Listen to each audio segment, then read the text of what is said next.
कटा, जिसके बाप की सल्तनत को शेर शाह सूरी ने तहस नहस कर दिया। कैसे जलालुद्दीन ने नौजवानी में बादशाही हासिल की और क्यों उसने अपने बेटे की मोहब्बत को दीवार में चुनवाया, और क्या बना उस जनरल का जो जलालुद्दीन का रूहानी बाप था, जिसे दुनिया आज बैरम खान के नाम से जानती है। वीडियो को एंड तक जरूर देखिएगा। सल्तनत मगलिया की बुनियाद बाबर ने रखी, लेकिन इसे दौम हुमायूं के बाद मिला। हुमायूं, जो बाबर का बड़ा बेटा था, 1530 में तख्त नशीं हुआ, मगर बदकिस्मती और सियासी नापुख्तगी ने उसे बहुत जल्द जमीन पर गिरा दिया।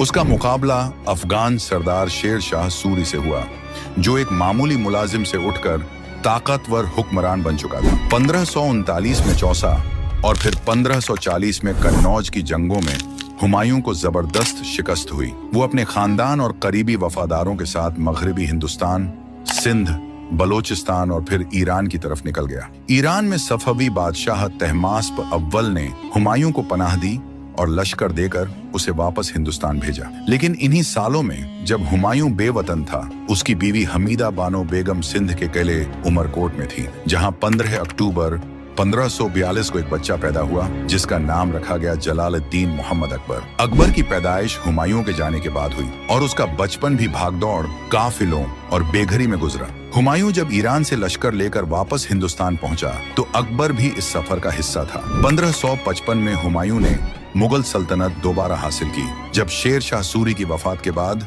उसके बेटे इस्लाम शाह और फिर हेमू के दरमियान इक्तदार की जंगें जारी थीं। हुमायूं ने दिल्ली और आगरा पर कब्जा कर लिया, मगर अगले ही साल एक हादसे में लाइब्रेरी की सीढ़ियों से गिरकर उसकी मौत वाक़ई हुई। अब एक नया दौर शुरू हुआ। अकबर सिर्फ 13 साल का था, मगर मुगल सल्तनत के ताज का वारिस बन गया। ये वो लम्हा था जब एक बच्चे को पूरे हिंदुस्तान का बादशाह बनाया गया, मगर उसके पीछे खड़ा था एक मर्द ए आहन, एक काबिल जनरल और एक ज़हीन सियासतदान, बैरम खान। बैरम खान हुमायूं के करीबी दोस्त, मुशीर और जनरल थे।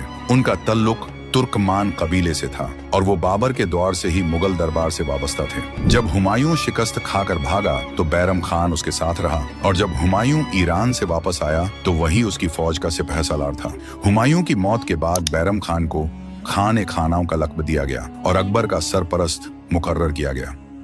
उसने न सिर्फ बचपन में अकबर को तहफ़्फ़ुज़ दिया, बल्कि इब्तिदाई 5 सालों तक मुकम्मल तौर पर हुकूमत संभाली और सल्तनत को मजबूत किया। अकबर की तख्तनशीनी के फौरन बाद सबसे बड़ा खतरा पानीपत में उभरा। शेर शाह सूरी के आखिरी जनरल हेमू ने दिल्ली और आगरा पर दोबारा कब्जा कर लिया था और खुद को विक्रमाजीत के नाम से